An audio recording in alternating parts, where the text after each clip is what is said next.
Well, here we are, boys, and it's another time for the fall line with Chaos and Company. I'm Dave Capron. I'm here with Angelo Ross, and we're here with Troy Walsh, our national team member. He's got some new gear there. He's sitting in his new hat. Yeah, I assume you got a new box that came in with some stuff. New box full of stuff, ready to go to Interski. Trying to figure out how much I can bring. Angelo, so did you get some stuff too for Interski being a delegate?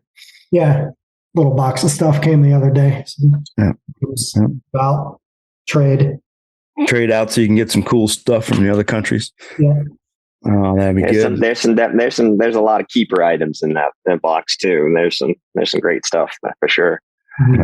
Well, we're looking forward. We're definitely going to have some podcast on Interski after that happens. I imagine for a few months, probably right into the summer to the fall.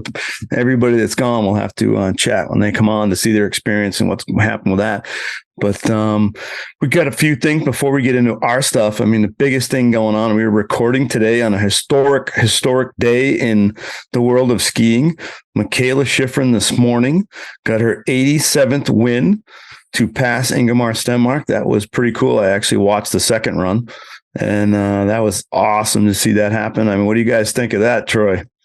It's unbelievable. You know, it's the sheer strength of her mental capacity from having such a bad Olympic year to this year. It's like just night and day. It's amazing. Wow. Just awesome to watch her ripping on there. She was just, I don't think it's sunk in with her yet when I was watching it this morning, but pretty impressive. And then look at the numbers that, how far ahead she is in terms of so many people. I mean, Lindsay's got what was it, 82? But then when you drop off from there, I mean, it's just amazing how far. And then I think some of the active athletes are like only in the 30s. Like, I mean, it's so far ahead she is. It's like, my God. Yeah. It was pretty impressive. I mean, Stenmark, when he did all of his, it was only GS and slalom. Yeah. That's unbelievable in its own right. And then you get her, you know, she shows up and she wins in every single event. You know, that's other world for sure. Just amazing. And 3 globes this year. GS slalom, the overall. I mean, boom. That is killer, man. Killer. And Angelo and I, we've got 0 globes. We just have the podcast. Can we give ourselves a globe for the podcast? I don't know. We're lucky to have that. The only reason we have it is because we foisted on the world. Oh, man. Unbelievable. That is what. Nobody asked us to do it. We just didn't give anybody a choice. That's right. You know, and we can have at least one listener. We just get it. Well, 2. You can have Amanda listen. I can get Andrea to listen. Maybe Paul too. So we can have, you know, even if everybody stops listening, we'll have 3 listeners. So, you know, 3's a charm. But yeah. And Troy, some cool stuff going on with you. You were actually on some different colored stuff when we were at Sugarbush. We had a great training day yesterday with a lot of the ed staff. We were out there ripping at Sugarbush. Thanks to Joey Carey and Sugarbush for letting us be there. It was probably one of the most spectacular days we've had in the East here for a blue sky, sunny bumps. Unbelievable. But great what was that new darks? Yeah. Jeez, yeah. I'm a fan of black dogs. I've always been a fan of black dogs, and moved over to a different company, running the Doberman ski boot and the Doberman Multigara ski, which is just fantastic product. I'm really, really excited. Been a long time. It was a long time with Technica and Blizzard, and can't say anything bad about that product, but I'm very, very pleased about where I'm standing on that boot and that ski. So cool. It's awesome. You look pretty happy in that boot. It feels it's a real boot. That's for sure. Yeah. That really does it makes you work, makes you pay attention. But boy, when you do it right, it really lights it up for sure. Oh, so speaking of gear and equipment, I mean, that's what we're here today, is to kind of talk some tech and how we transmit from the body to the boot to make those 2 sticks on our feet, those long things work. And, you know, that's what we want to chat about today, kind of chat some things about our fundamentals, our skills concept that's still there, alive and well. And try to see how that goes into some of our assessment activities that I know Mr. Shostak likes. He would have liked originally to call those, instead of exam tasks when we used to call them, or assessment activity. Now, he was always like an educational activity. He wanted, those are our tools we use to teach people how to do things. But that's kind of the chat today, folks out there, that we're going to play with.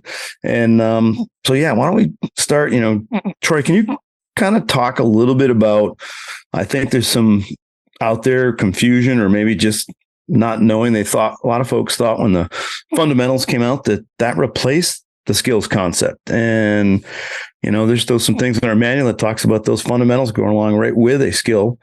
And I know you and Jeb and a lot of the team members have thoughts on that. Yeah. It's really, it was pretty funny. It's like, you did hear a bunch of people just say, oh, they're changing it for no real reason. It's like, well, that's, in my eyes, that skill concept was really about what the ski could do. You can take the ski and you can tip it, you can twist it, you can bend it, but never really didn't talk a lot in much detail about what the body did. And I think that's where that next layer of the Alpine technical fundamentals come in. It's like, what does the body do? Does it move up and down, left to right, fore and aft? Can it twist? Can it stand up? Can it make one side longer or one side heavier than the other? There it is. I mean, that's really in a nutshell of how I look at a lot of those pieces. I don't need to go into that much detail when I'm skiing it or trying to perform it. Yeah. And is there some thoughts you can give us on the relationship of the two? I mean, I've been out there and you've been out there doing events, and Angelo has, and we've talked over beers. We've talked over coffee at breakfast on how people are thinking so much about the body movements, but not thinking about what the ski's doing. Can you talk that relationship of body to ski? Oh yeah. I think that, it's, the tool needs to be interacting with the snow, and it needs to be, whenever we're going around the corner, we just have to have a desired outcome. Like, what do I expect the ski to do if I'm doing whatever, just tipping the ski? Do I expect it to go around its radius without breaking free or anything like that? Yeah. Okay. Then I can't talk about one without the other. I have to have a ski performance and a body performance. And if I can get both of those working together, then I'm really, really blending both of those ideas. And that's the hardest part about it, is that when we start thinking in silos of like just body performances, that's when we get those criticisms of we're not looking like we're skiing, we're just looking like we're posing, or vice versa, when we just try to make the ski do something and our body mechanics are all whacked out. That's not what we stand for with great skiing either. So it's very, you can't have one without the other. I guess is the biggest piece, just making darn certain that you have a desired outcome for the ski, and you know what the body should do and should look like, but not posed. And what are some of the things you look at because we chat about all the time, but I want those folks out there to hear what you think of things you want to see a ski do. You watch somebody come down the hill and say they're doing just short turns. What are some of the things you'd like to see in a short turn that's maybe a cat track and a half wide lane? Are there certain outcomes that you'd think you'd observe in general? Yeah. At that high level, that real, performance skier, I started thinking of this in kind of building this into my own head of like a nice direction change, or a fair amount of direction change without much disruption in momentum, really making it go from one fall line to the next fall line and being clean through that spot. So it's not this, a lot of times when you see that blend of skills or that misblend of fundamentals, you'll see slow down, speed up, slow down, speed up. So having that, just that clean,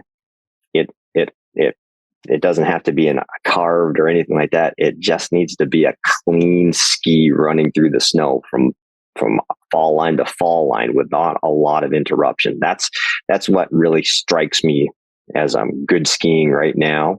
I think a lot of it is that everything as well is it builds and then it comes off and it gets torn down equally throughout phases of the turn. So it's always there's a build up to a crescendo of high edge angles, maximum leg length differences, weight distributions, all that stuff. Then it has to start going back to the other direction. It can't just be this switch where it's on or it's off. I think those are the biggest pieces that I look for.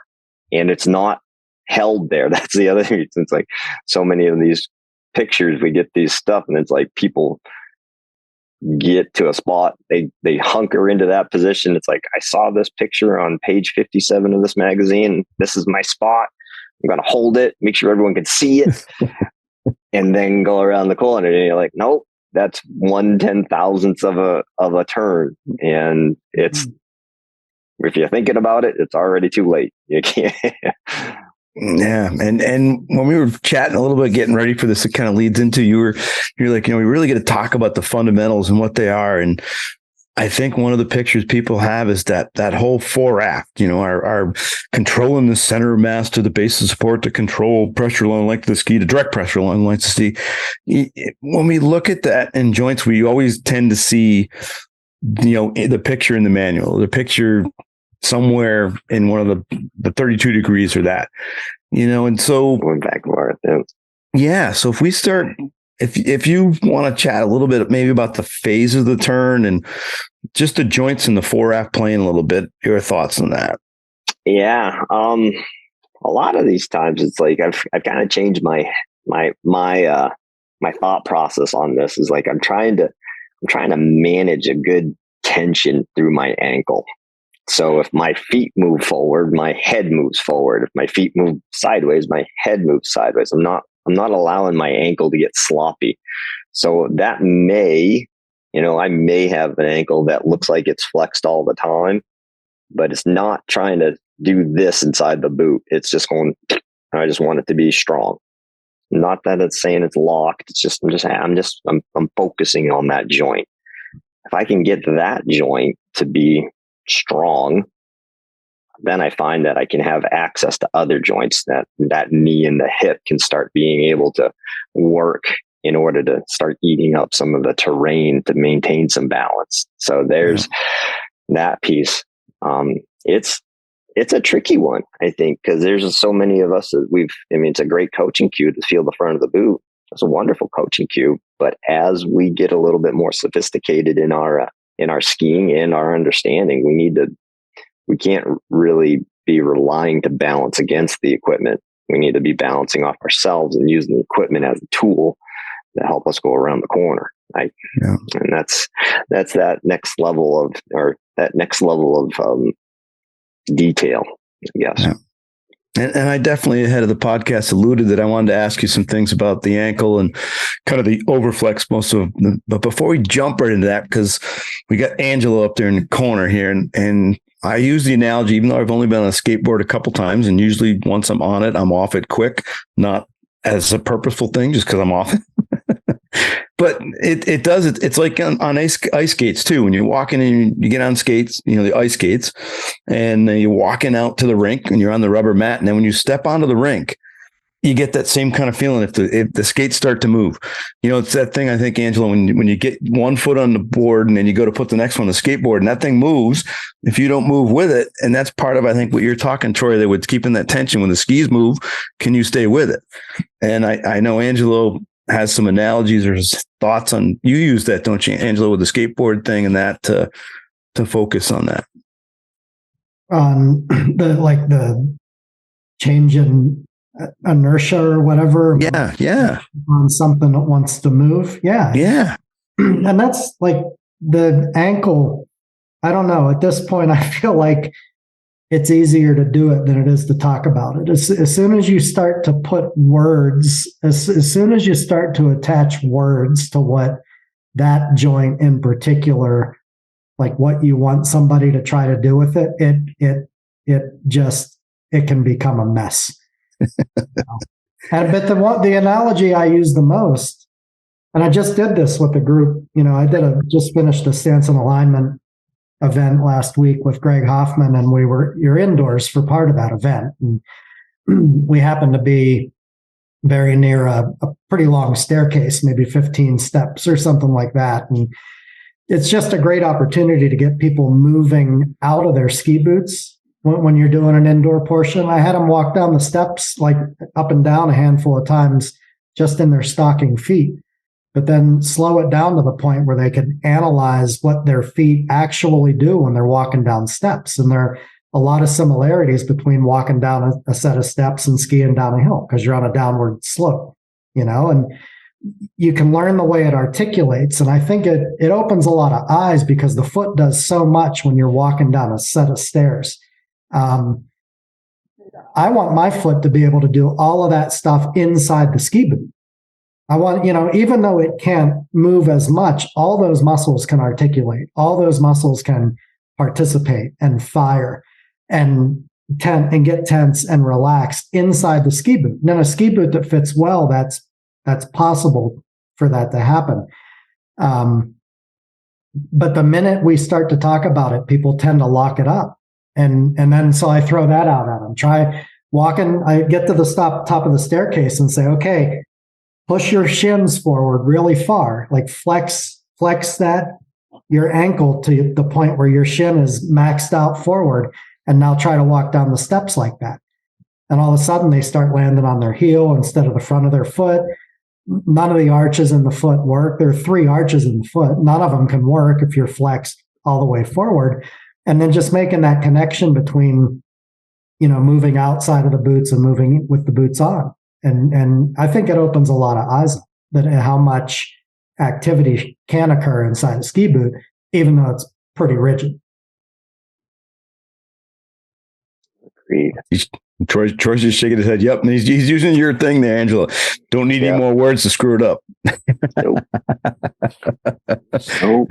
And that's the thing. We watched, this week I was doing an assessment prep for level 2, and it's been the same in other events. We're doing a skiing 100 that people use it to prep for level 2. That they're trying to flex it, that their ankle can't go anymore. And it's like their knees are like out in front of their toe pieces. They're so far out there with the knees and you were talking about that, Troy, you have some tension, but that doesn't mean you close it, was your words. And I mean, that just kind of messes the whole chain up the body that you talked about. Wow, it's impressive to see, when people come in and we skied a lot of bumps yesterday, but you think about some of the images when people go into a bump and they fold at the waist. Well, guess what didn't move when you're having the next thing that moves forward is your torso. It's like you can actually make your ankle open and close a little bit so you can use that. It's super important. But boy, doesn't it go crazy when you ask them, they're like, yeah, you can get your feet out in front of you just a hair. Just a hair. They're like, wow. Yeah. It does help when the tips go right into that bump, Oh yeah, watch some very skillful people go into some bumps and they were grateful that everything came with them when they got on the other side of that bump, because it was opportunity for disaster.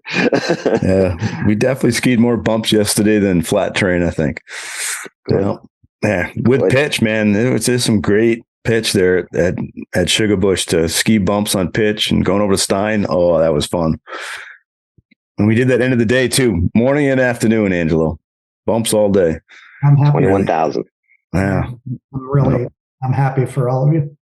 Well, I'm rubbing it in because I know you did 4 days out west. You got your new hat on for Powder Mountain. So we got the photos on the text line for 4 days straight, maybe a couple when you get home after, so I got to, kind of rub it in. We did have some good snow for 1 day here. Just laughs. No shortage of good snow out there. No, there's no shortage out there. So we've chatted a little bit about, that fore aft and trying to stay in balance fore aft, and everyone goes there big, but they go there big so much. I mean, if you look at our other 4 fundamentals, where do you think they should be thinking more, Troy? Or I mean, obviously all of them, but is there a place that you notice that they kind of let that one go? Oh, I think the one that really gets avoided is the regulating the magnitude of pressure through ski snow interaction. I think people avoid that one like the plague. It's just because it's tricky. You got to be ahead of it a little bit to be able to, be aware of what the ski is doing in the snow and what that feedback is coming. I mean, we're pretty good at it. About 95% of the time we guess right. Like, yeah, I think the ski's going to do this in that part of the snow. Sometimes we misguess that and it bites us, but okay, whatever. It's 95%. I mean, we'd be Hall of Fame if we were playing baseball that way. So I think that's a big one that we need to, people should explore and explore, not just, or at least this is what I hear on the road. People think of that one as keeping their skis in the snow all the time. And there's an opportunity to be out of the snow. And that is the opposite is equally valuable. There's times when I do not want to try and force a 175 centimeter ski into a 130 centimeter hole. I want to go over that. So my ability to be able to get off the snow is super important as well. Yeah. And it leads right to one of the ones about getting off the snow. We have that basic leaper in our Eastern level 2 assessment, the dynamic leaper in our level 3 assessment. I'm trying to be very good, Angelo, because if Erickson even listens, I don't want that EXAM word to come out as pronounced. Like he might get a little upset. Unless I go formally known as. So yeah, say that assessment loop that's for me this past week. That was probably the one that definitely had the most challenge for the participants I skied with, the candidates. And it tends to be always, it's hard for them to have joints open and close, to be able to get off the snow. Never mind where they're balanced to be in the place to then get off the snow, but there's not a lot of change in legs. Yeah. I would really like to see membership look at the amplitude of movement or range of movement when we're doing this stuff, because we don't really talk about that. In order to be able to get off the snow, I have to be able to kind of compress the springs. The legs need to bend a fair amount, and then I need to be able to extend my legs a fair amount in a short period of time. And what I see a lot of the time is most people don't have a challenge with flexing and extending and being in balance. And what they'll tend to do is open their spine or open their torso up, which makes them move back. And you see the tips of the skis come off the snow more than the tails, which kind of is one of those ski performances in that activity, that the tips and tails should leave the snow about the same at about the same time. Yeah. And I've seen a cool drill that we've all done, but I've seen you do it probably every time you have a group prepping for the leapers off snow. Kind of put a pole, even when we're inside, you'll just put the pole down. If you have a pole, or you put something down to draw a line in front of their feet. You want to explain that one? Because that's something they can practice all summer long. As Angelo said, he had them walking downstairs trying to think this is one that they can do in their street shoes. And yes, they can practice all summer. And I'm saying it again, practice all summer. Yeah, I haven't done that one. This year. Looking forward to doing that. Just take a little, whatever piece of tape or draw a line or anything and get it so they have to hop over it diagonally. It's not just straight down. A lot of people miss that direction. And if you can just hop, in a basic leaper, we're really looking at if they can get off the snow 4 inches, 3 inches, that's plenty. It doesn't have to be about the jump, but it just needs to be directed towards that new fall line, new apex, whatever you would like to call that. And I find that's been pretty good, because there's so much of just learning to jump, to be explosive, it's something that, we've beat that out of a lot of our membership of like, let's just, let's not move too much. And next thing you know, it's like they're not moving at all. Now we're trying to gain something. So if we can get them to move correctly in the direction that we want them to go in, that's a pretty good candidate right there. We're excited about that individual. Yeah. And it's cool because that throws it into the realm of now what's going on with the body. That's really that jump where you put that diagonal and you have them jump over that diagonally. That's where they're getting the edge angle from. That's where they're changing their edge in the air. It's because of the direction you have them hopping. They're not hopping vertically straight up. They're hopping more perpendicular, a little bit past perpendicular to the snow surface. And, because we see so many of them trying to move the feet over to get an edge. And it's really as the legs are extending, that movement, if you direct it in the right place, you're getting the edge angle of change in the air. And I think that's some of that connection they miss between the fundamentals and then what's going to happen with the ski if they do the fundamentals right. Someone should write an article about that. Well, I got two guys here. One's on the team that's got the name, and one can edit, or he can write it. I mean, so there you go. I think there was an article written on that. Basically, I think there was someplace out there. Yeah. So, because they do. I mean, it's hard for them to see. I think a lot of folks they read what's in the guide, but then they're not thinking that it goes back to that body ski action. Go ahead, Andrew. I just told Troy I read his article. But I will. I mean, I'll talk about that for a minute though, because we're going to get into these assessment activities. I don't care. Hey, man, if you let task slip, I'm going to be okay with that. And exam. I can say exam here. Okay. Anyway, I'm all good. I'm not afraid of language. There's so many layers to doing these activities well. You know what I mean? And there's the cognitive bit. Like, do folks understand how to do it? Because a lot of folks are getting some pretty misleading training at home, just like the ankle thing. If your best person at your hill is telling you to stick your shins against the tongue of your boot and like under no circumstances on this planet, any conceivable circumstance, are you ever allowed to not press your shin against the tongue of the boot? They're set up for failure right from the beginning anyway.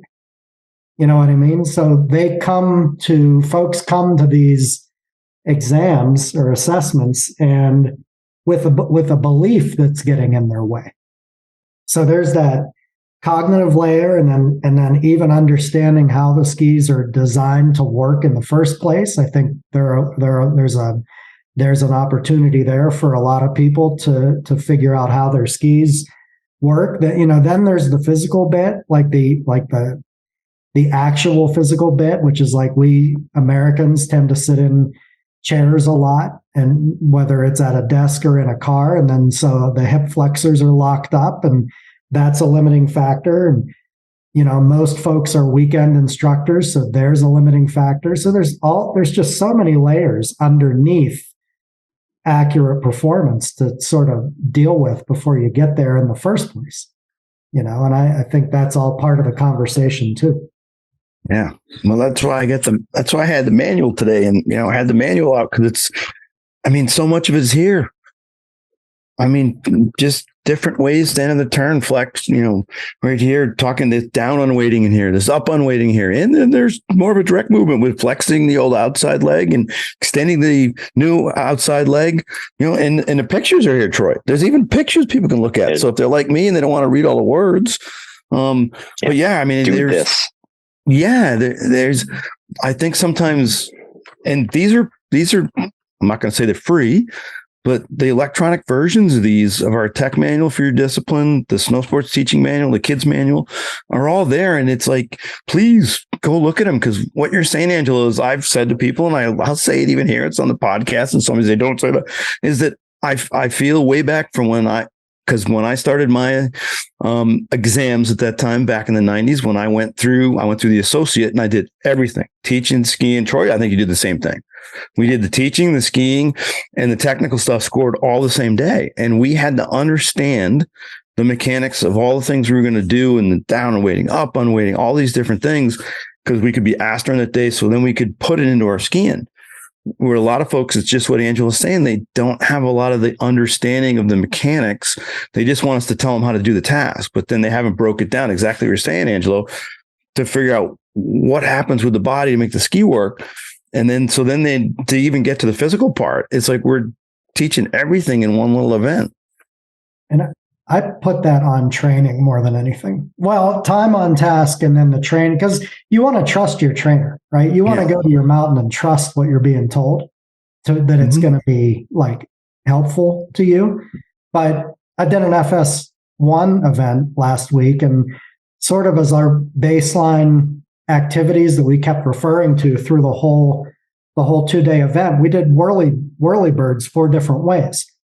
And you can flex through both 180s, like flex through the first one, stand back up, and flex through the second one. You can start flexed and extend through the first 180, reflex, and then extend through the second 180. And then you can flex through both of them, and you can extend through both of them. And we were skiing those quite a bit. Like every time we had opportunity on flat terrain, it's like, let's go back to these whirly birds and practice all 4 kinds of these. And then on the pitch, it's like, well, which movement pattern do you want to access for this particular pitch? Or we're going to slide this box, like, do you want to go into it flexed and extend on the box? Or is it better to go into this one extended and flex when you get to it? But just having access to all these different movements. But the thing that when I do that with folks, 9 times out of 10, what I still have to work through is the fact, like, are we allowed to do this? Like, there's a belief that they're not allowed to ski that way. But it's like, well, yeah, it's like, of course, you should have access to all of these movements, and then use the one that's gonna help you make your ski do what you want it to do. But that goes back to that understanding again. Yeah. Well, and when it goes to our scoring, and that's what I wanted to ask Troy. One of the things I wanted to ask him today was, we have 3 scores across the country. We in our unified assessment form that we have. Well, we have 5, 3 for the skiing, 2 for the behavior management, risk management. Yep. But 3 on the skiing, 5 on that sheet. So the 3 skiing scores, we have the integration of the fundamentals. We have the individual application of the fundamentals, and then we have the versatility.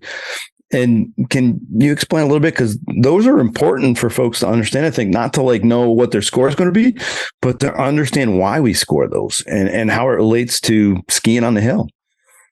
I think kind of touches to Angelo's pieces. Like, everyone's been, or not everyone, but vast majority of us, when we're learning, we don't want to learn the weird stuff. We want to learn the stuff that's going to get us through our assessment, our test, or whatever it is. It could be in any subject. But that versatility one is so all about, like, can you make one foot do something different to, that a stem step, a stem turn, or whatever. And everyone's like, we're not supposed to do that stuff. Like, that's a go-to move when when you're stuck in something. It's a great move to use. It's not a great technique. It's a great application of that move. So that's why it's important to learn those funky bits and those things that are not, I guess you could probably say, contemporary skiing, and apply them in the necessary environment. It's going to make you a better skier. It's going to make you a better clinician, and you're just going to have a better connection with everybody that you're working with when you have that stuff. So I think that's, from my standpoint, that's probably the biggest one of those 3 of, like, spend time doing weird stuff, weird skiing. You're going to be a better skier for it. You'll start to understand what the ski can do. Yeah. For certain. Yeah. And with the individual stuff, I mean, we skied some pretty good off-piste stuff yesterday. I mean, Could you give like a couple examples of like a couple turns? I'm not saying a whole, because everything's different every turn coming down. We skied some different stuff that at times certain fundamentals kind of came to the top of the heap that I had to focus on for the next turn. Yeah, absolutely. The one regulating the magnitude, that's a good one. Yeah. Combination, inclination, angulation, that's that showed up. That showed up when your feet stopped moving. It's something has to happen there. Being able to twist my legs a lot in a short period of time, a very short duration, high intensity, very fast rate of those things, if those don't show up, and I guess that kind of runs off on a different tangent there. It's like, I think we shoot for ideal too often when we get, and to be able to play with fast, slow movements to see what happens to the ski. That's another great thing about just skiing, is that you can do so many combinations of movements, speed, terrain, change how you work. That's super important. Doing it all on blue groomers makes you a pretty good blue groomer skier. Yeah. When it's black and bumpy, and then gets snowy or gets rotted, no longer groomed. Yeah, there was a couple tight spots, man. That one run, and I was falling behind you, staying in the line. There was a couple spots, and all I could see was your feet. Then all of a sudden, I'm like, I better act quick here, because there was a couple of the bumps just changed. They went from these nice round things to like, okay, how did they get this jagged this fast? And we did. We had to. All of a sudden, you couldn't stay in that same flow, and it had to be a real twisty, quick rotation. And at times, was like, okay, I'm in this spot. My skis are flat, but I need some grip. What do I got to do to go that way? So definitely different things highlighted, that it wasn't kind of that thing sometimes we do this one task that highlights it. For railroad tracks, railroad tracks highlights that ability to tip the skis, use the side cut. Can we tip from the feet up, that inclination, angulation? But in the bumps, it was like every turn could have highlighted a different fundamental depending on my line that I took. Yeah. Yeah, it's interesting when you try to isolate a fundamental inside variable terrain. It's incredibly challenging to try to figure that out, because it's good here and it's different there, and it's going to be another story 2 bumps down from the line. You're trying to,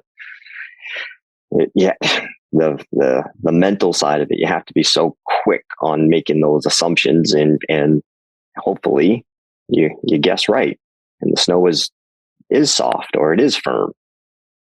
Yeah. And it was pretty evident at times when folks couldn't adjust the path of their ski for some reason, movement wise, or where they were standing. And it was like, this could be interesting, because you've got to be in the right spot at certain times to adjust it. Maybe the ski's got to slip more. I know you were coaching a few folks there. We did some diagonal slips because things were hanging on. Really hanging on and not getting to the place they wanted to be when bumps changed, or they had the size turn, but they needed to be down there 4 more feet. Can you chat a little bit about that, how you observed that and kind of coach that ability? As even some folks have learned at Big Sky, I think from Robin, to become the losers. Yeah, being a loser is fun. You go around you got to lose elevation on every single one of these turns. If you're trying to, especially when it gets, in my eyes, especially in terrain, if you try to grip the whole time, it turns ugly. The skis start sinking, and you start running off on tangents, and your body's going one way and your base is going another way, and it's tough that way. And I'm a huge proponent of try to find the bottom of the ski. Try to just get the ski flatter. If you can do that, you can still round out the arc, because there's plenty of pitch there, plenty of snow interaction. The ski's bending. It wants to go around in a round path. But when I can just, it's the mental battle. Flatten out. It's all going to be okay. You're going to go around. You're going to manage the terrain. It's going to be all right. and your head's going, it's rough, it's bumpy, it's too steep. So you got to be able to kind of calm that voice down and always be searching for flatter ski in my eyes. It makes a much smoother ride. It makes, you saw it yesterday. There was so much time when people wanted to grip, and when they gripped, shot them sideways. And then all of a sudden they run into the side of the bump, or they slide into something sideways, and they have no place to bend at that point. Trying to bend sideways with all the forces. We don't have a joint that does that. We work really well when we're facing something, we can eat up a lot of terrain. When we're not, we can't. Yeah. And that's kind of the thing. I mean, it goes to, some folks are going, well, why would they take a task? I said task, Angelo, one of our assessment activity tasks. And we do it edgy, like short turns. We'll do some pretty edgy short turns, whether it's level 2 or level 3. And now with our new assessments, the last 2 years, we're looking at varying. We may go, hey, let's do a short turn now. We did it with edges. Let's do it now with a lower edge angle. So we still keep shape, but we have a little bit lower edge angle. So there's more schmear or skid. And I think that relates right to what you're saying. Can they do both? Yeah, and what's great about that is that, a lot of times people think of this idea that, it has to be a high edge angle for the ski to be able to make a round arc. No, I mean, it takes very little edge angle. If you can regulate your movements in a way that you're applying some turning of the legs and shaping of the turn, you're going to have a nice round arc. If the path of the skis will be round, the path of your feet will be round. It doesn't have to be this super high end extreme movement. It can be very, very low angle. It's pretty cool that way. Yeah. And that kind of goes, I think, when it gets in, especially into this terrain, Angelo, you're always looking at style, but I look at it like, how creative can you be? And, Matt calls it skillful, but I think you look at it like, you're trying to do stuff with your ski. It doesn't matter how you look. How can you be creative with your ski and artful as to how you use it in the snow? And that to me that's how I interpret what you kind of talk about of being that, more creative skier. Well, I think that's why we're all here, right? Yeah. Who started skiing to perform like lane changes better than somebody else? Like, right. It's just not, you know what I mean? We all want to have fun doing it, but the more access to movement you have, the more fun you can have. Yeah. Because you've got so many more tools in the kit, And then when you guys were talking a minute ago, I thought about when you hear folks refer to these assessment activities as stupid human tricks, like but there's an applicability to all of them, like a real on-hill situational applicability. Like think of something like a pain in the S turn that, on the surface, it's easy to look at that activity and say, oh, somebody just invented this to be a prick, because it's really hard. If you think about that's a beautiful activity. Each consecutive turn is different. One's a scoop and then one's a turn on a bank. And if you're skiing terrain that's variable, don't you want to have access to both of those there? Because it's a really different movement pattern to ski like a scoopy ice cream scooper turn versus like going up a bank and doing a turn on it. And how much more you have to move to get edge when you're turning on a bank, and that's such a great activity to do. But if I guess the point was people get hung up on something complicated like that and say, oh, it's a stupid human trick, but man, not at all. It's such an important thing to be able to do if you're skiing somewhere with consequences. Yeah. Well, it was fun yesterday because you could see people skiing different lines, and I refer to that to yours, Angelo, the style, who likes what line. Because there was different lines being skied, some lines better than others, but there was definitely different lines being skied and different lines being skied well also. It was pretty cool watching the group ski some different stuff. And I think you probably did that with your group a little bit, Troy. Yeah, I had the guys, I wanted to take them, it's really easy to get into that rut of like, this is how I ski bumps. And I threw it out there and just before lunch, we were like, why don't we try to do lane changes in here? And remember that a lane change is something that we move from one side to the other, and there's some performance and whatnot, or pain in the ass, whatever they wanted to do, but make them move through terrain differently. And it was interesting because you would see people that were focusing on the activity, but then they let go of ski performance. So the activity was attained, but all of a sudden it's like, oh, that's just twisting the skis underneath you, and you just kind of, it's okay skiing, and you achieve the activity, great. Now let's do that with some pizzazz, some zip on it. Let's make the ski work in there, and that challenges people again. So I love doing that stuff. So, hey, let me throw some of our assessment activities. We'll play kind of a little, I'll name the activity. I'll give you the activity, and like the first kind of thought that comes into your head, I don't know if it's a fundamental or if it's an application, and maybe it's a place on the hill or why you think it's important. Does that make sense? Ooh, okay. All right, we'll try it here. Just first thing. Does it have to be like Alex Trebek in the form of a question? Maybe. And Angelo may do that. Yeah. But like, because you already used lane changes, but like, this is a big one that we see this on the hill all the time, but pivot slips.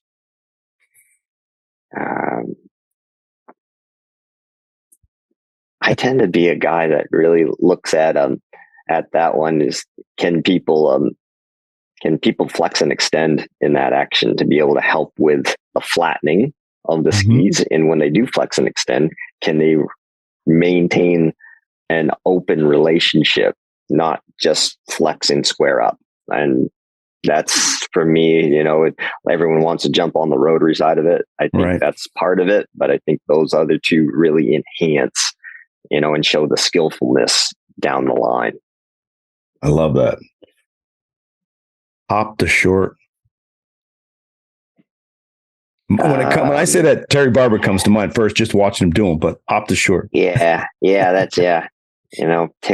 has a way of not damaging snowflakes when he jumps, takes off the snow and lands. It's awesome. Hop to short. I think that's such a great activity to show some explosiveness and accuracy.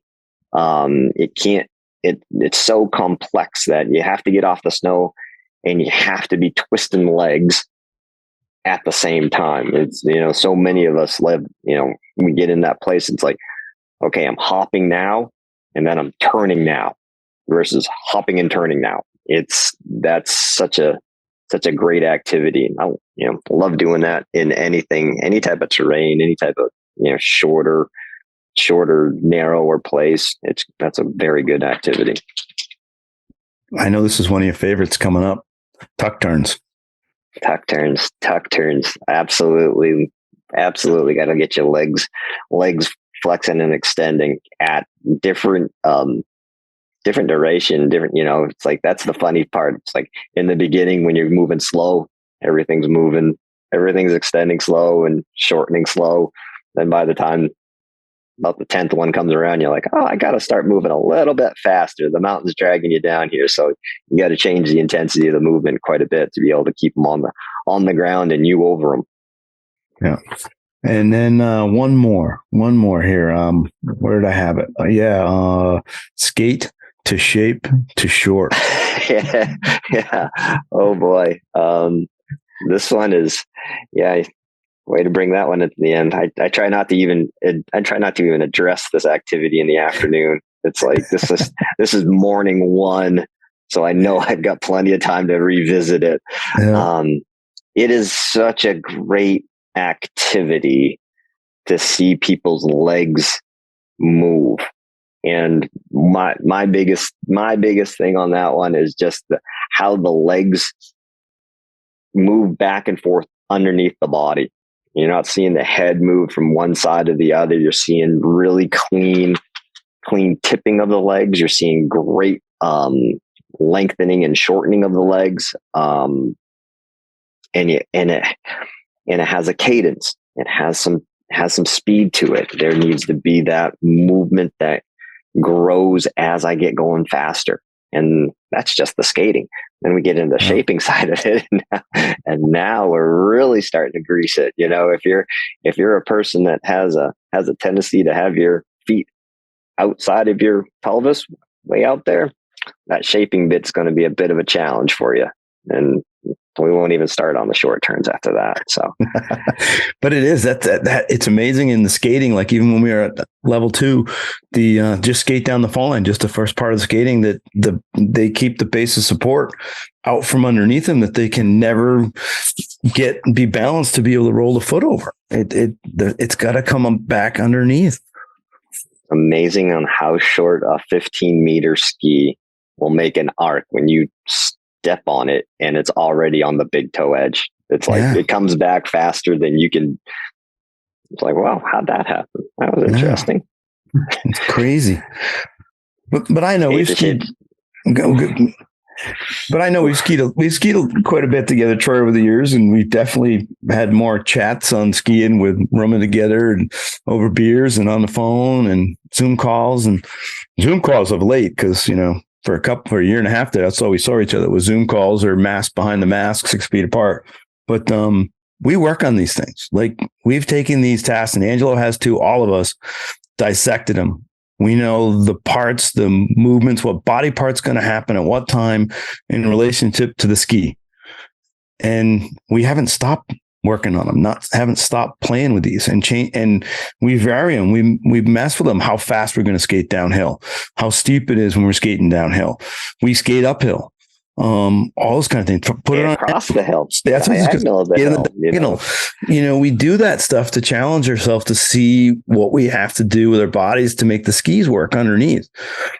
And by this podcast, what I wanted to do it and ask, said to you and Angelo, let's try to do something with assessment activities, but look at the fundamentals, how it relates to the skills concept is I want people to play with these, not because they go into their assessment, but because they start to understand what it'll force them to do. And the activity, we use them for an assessment activity because it'll show them they can do some self-coaching by how they're performing. Absolutely. A lot of these activities are so great because you can do them by yourself. And if you know what the ski performance, or you have an idea of what the ski performance is, you can stop, look, and be like, okay, that's not the ski performance that I wanted. You can see the tracks in the snow. And as soon as you get into that role where you can start paying attention to what that is, then all of a sudden your coach is with you all the time. You don't have to go and you might have someone verify for you, but you have a coach inside your head. You know what it feels like when you're doing it right. You may challenge that. And yeah, these activities are perfect. Spend hours on them. Yeah. I think skating, like skate the shape the short, or just skating, is another one that I think people tend to look at as a stupid human trick or a contrived thing. And I think about, I tend to think of our alpine skiing fundamentals as, I don't think of them as foundational. I think of them as fundamental movements built on a foundation of how we move as a species. Mm-hmm. If it's not built, if our skiing moves aren't built on a foundation of how we move as animals, then it's contrived. And I don't want any contrived bits in my skiing. I want it to be as natural as possible. So if you look at something like skating and that little tidbit about landing on the outside edge and then the ski rolling over, I think when folks don't fully understand how to skate or what purpose it serves, that landing on the outside edge is seen as a contrived move. Oh, I have to do this because the examiners are looking for it. But that's not quite digging deep enough in the dirt. That's how your foot lands when you're running. Mm-hmm. If you run barefoot, your foot lands on the knuckle right behind the pinky toe and then rolls over the transverse arch to the big arch that we all know about. That's what your foot does when you run. So that's what it does when you skate. Because skating is like running. The moves in skating on skis are like the moves in running in your bare feet. Yeah. And so when I watch folks do that, and maybe newer skiers or folks who are looking at those descriptions in the assessment guide is like, oh, I have to do all of these moves and check these boxes off. It tells me that there's a lack of understanding of how the body works in the first place, because I think once you understand how your foot works when you walk versus when you run, all of these activities make more sense. I mean, they do in my head, like, why are we looking for this particular thing in this skating activity? Well, because that's how your body's designed to work. If you're doing something different, you're fighting your body design. That's a bad thing. Yeah. And if we start thinking about, I wanted to ask the question, and you guys told you ahead of time, what do they need to work on? How do they train? And, I'm interested to hear what both of you say, which I probably know a lot of it, right? Because we talk about this stuff all the time. But I mean, for me, number one is I know time's an issue, and I get that. And it's so much easier to go out on the hill with their trainers and that, but picking up the book, and you don't have to read, even if you don't read it from cover to cover, the manuals, but look at pieces of it. Go in and look at the pictures at least, just to see and understand some of the language and what those pieces mean, what down unweighting is, what up unweighting is, what it means to extend both legs at the same time, what it means to flex both legs, what it means to retract versus, our long leg, short leg, and one's flexing, one is extending. I think they need to start reading a little bit about that first, and then try to practice more. Like, here's an example, which I know you guys will probably agree with. To be able to skate well, if I can start the herringbone first up the hill, if I can start to use the same movements in the herringbone to move into skating, even sidestep, when we're thinking of inclination, angulation, can I keep the ski on edge as I'm sidestepping up the hill? Those kinds of things, in a straight run. I mean, can I keep my skis going straight in the straight run? Because when you do a straight run, they're always moving on that, even on the snow belt. The little things, when they're teaching, they can actually be working on things if they're accurate and precise about understanding what the tasks are they're trying to have their students do, even at that level. I think it comes that basic for me there's the practice. I know we had a discussion even yesterday, Troy, about, yes, we've got to go up there and apply it on the big hill. And that could be just the learning center compared to the snow belt. But how do we lay the groundwork? Yeah. There are a lot of times, and it's like, when I think of assessments, the number of times I've heard, well, I don't practice that activity on this terrain. And it's like, well, that's unfortunate, because this is where we're going to be doing those activities. And it's just being able to challenge yourself and say, well, it could be a wedge Christie, right? And we could do that on really flat, low speed, but then we could go up on black and make it, or black or blue slope, and say, well, your corridor is this. Mm-hmm. Show me a wedge Christie in this. And completely in the same idea of ski performance, but you've got a bunch of different variables going on there, which challenges your understanding, challenges your movement. So just being able to do hard things on easy slopes, easy things on hard slopes, challenge the speed, the turn shape, the size of the turn, man, after that, there's nothing I can think of that's gonna be different than that. I will only be able to do those things there. Angelo, it's all about versatility, access to movement. And I like to think about these, think about some of these things tactically, like herringbone, for example. We all use a herringbone every single day, because we all encounter some little uphill pitch, or we're cruising down to the lift and we drop our pole and we have to stop and go back and get it. Like we all do that stuff, and I think the way you frame these activities is important. They can all be seen as either descriptive or prescriptive. If you, for example, you get somebody in a lesson and you want to see how they move, like throw one of these activities at them and see what they do with it. And then you have a description of their performance versus like, go back to the pivot slips that you mentioned a little while ago. If you have somebody who doesn't, you can come at it from any fundamental you want, but let's just talk about leg steering for a minute, because it's kind of the low hanging fruit. Like if you're working with somebody who tends to turn their shoulders more than you think they need to, you can use the pivot slips to add some leg steering, and then you're using it prescriptively, as opposed to descriptively. And I think all of these things can be framed that way. Like do this activity to improve your technique, or do this activity to improve your tactical approach to skiing this kind of terrain.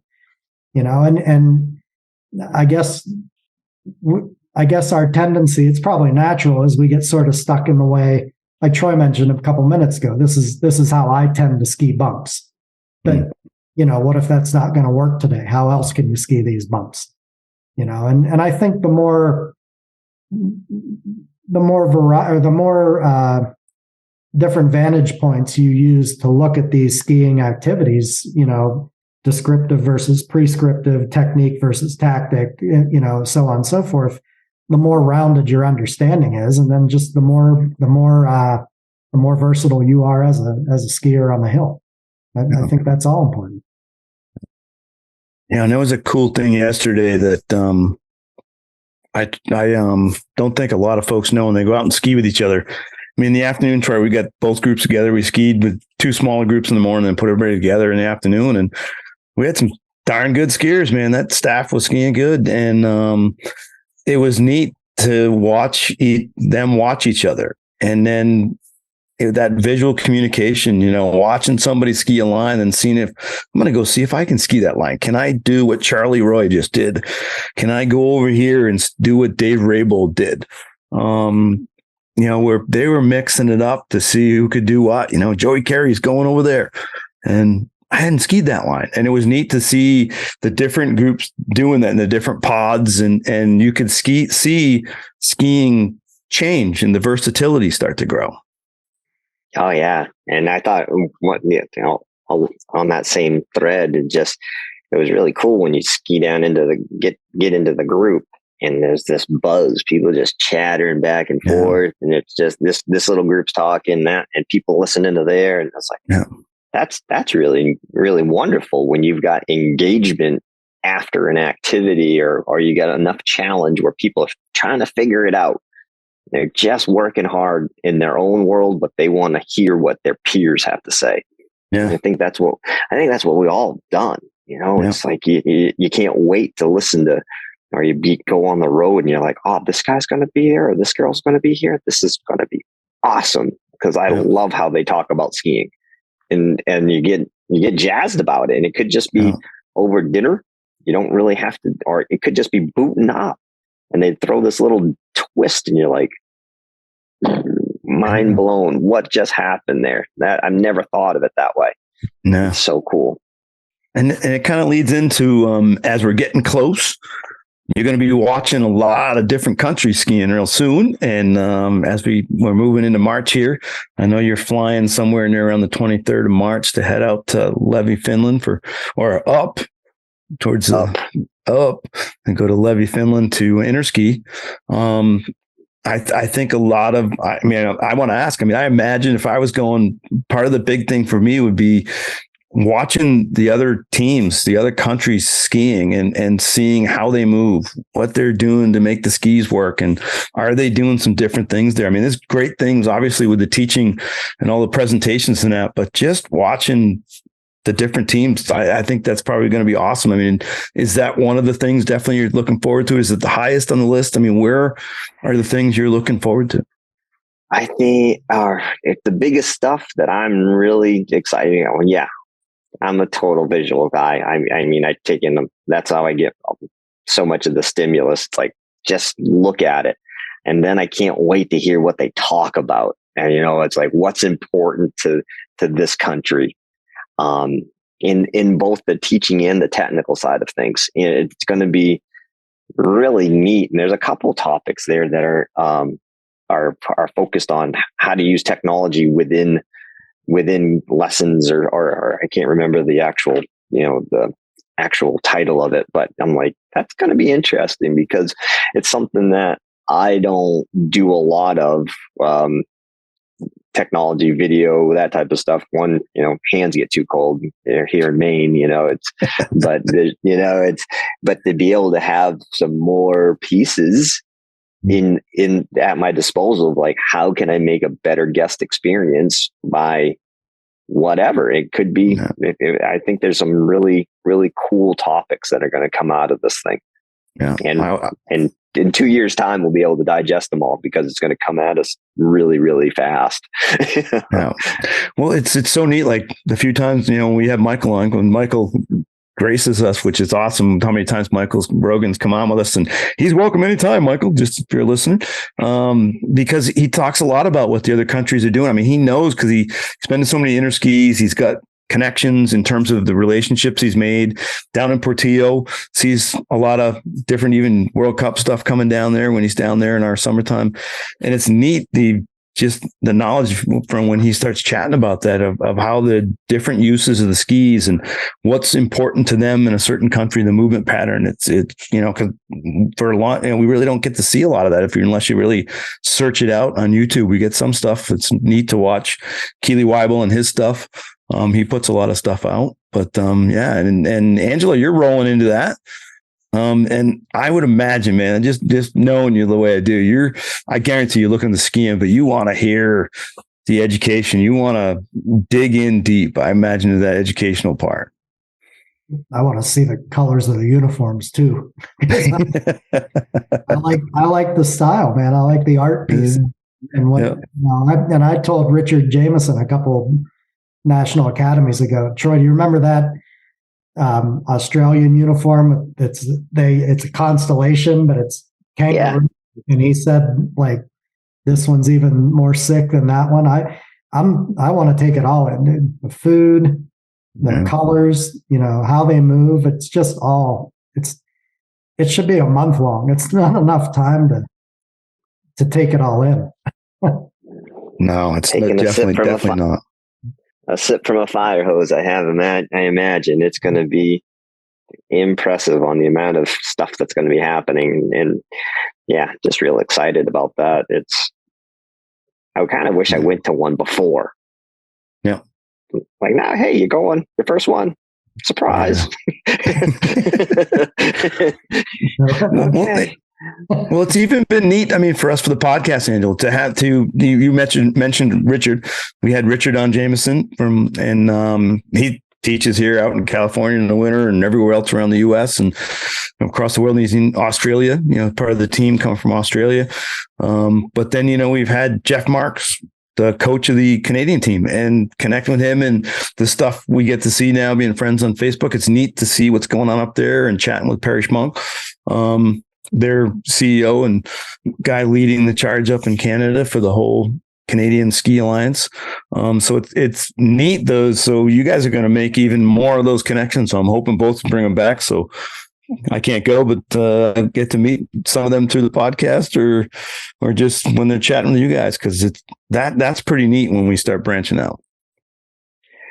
Yeah, that I think is probably the most exciting. I went to a national event a number of years ago where we had the Canadian team and the U.S. team were in Whistler Blackcomb.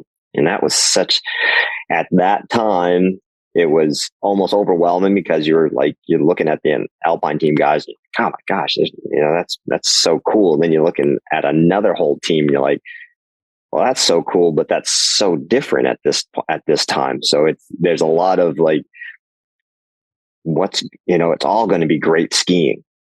It's all going to be great information. Yeah. It's like, how can we just take whatever little snippets out of, I love that stuff. I want that in my world and I want to understand it like that. And those are little things. I just think there's great potential to grow just to be exposed to this information. Yeah. Well, hey, this has been awesome. And, We're definitely going to do some more. We'll chat some more tech stuff. I think people will like this. I hope they do. I hope they put some comments on there or some likes or something to let us know that they enjoyed chatting with Troy, our national team member here in the East on the Alpine team. Awesome. And yesterday was great, man. Thanks. I know the crew loved having you there, and it was a great time. It was great. Terry Barber came by for a couple runs. We tried to connect earlier, but missed the text, but he was out there. That was fun to see. It was like just timed perfect towards the end. Absolutely. A fun time. Yeah, we wished you were there, Angelo. I wish I'd have been there too. Yeah, but want to thank everybody out there for listening. We want to thank the friends of the podcast. We definitely want to thank Technica Blizzard for keeping us going and supporting the podcast and supporting Angelo and I. And also want to thank Nick's Boot Fitting over Mount Snow. Nick Blaylock and his crew do a great job fitting boots. All three people here on this Zoom call and podcast right now are definitely Nick fans and have had Nick doing our boots, especially Troy and I, for a long time. Long time. So I definitely, he's our guy and does such a wonderful job of setting us up, in terms of where we want to be and how we want the boots to work. And it's important. I mean, I know you talk about Troy. That's the most important piece to try to get the ski to work. I mean, the nice thing about it is that he's so honest and genuine, and he lets us play. It's like, hey, this is good, or I want a little different. Okay. Yeah. Wonderful man. He'll rein us in a few times though when we want to really go radical. It's like, Nick, I want to try this. It's like, nope. No, don't do that. Don't do that. So I got to listen to those times. Oh, Roger that, Nick. Yeah. And we also want to thank Rollerblade. Hopefully Angelo and I will be rolling on some rollerblades, not necessarily soon, but when there's no snow, because there's a lot of snow at the house right now, man. More snow coming this week as we move into Killington and get ready this week to pick our Eastern team. So that's a pretty exciting thing we got this week. We got snow rolling in for that to freshen it right up and put some challenge and make it interesting, which would be cool. We just got to get everybody there. Sounds like everybody's going to be getting there when the snow is coming in. So we got to get ourselves there. Then we can start ripping. So Angelo's coming up for that. And good luck, Bubba. Your feet will probably be warmer than mine and Troy's. We'll be there with the paper out and pencils and logging it away. Nordic boot's really warm. Yeah, you said it's warmer than mine, man. I don't know, maybe. It's warm.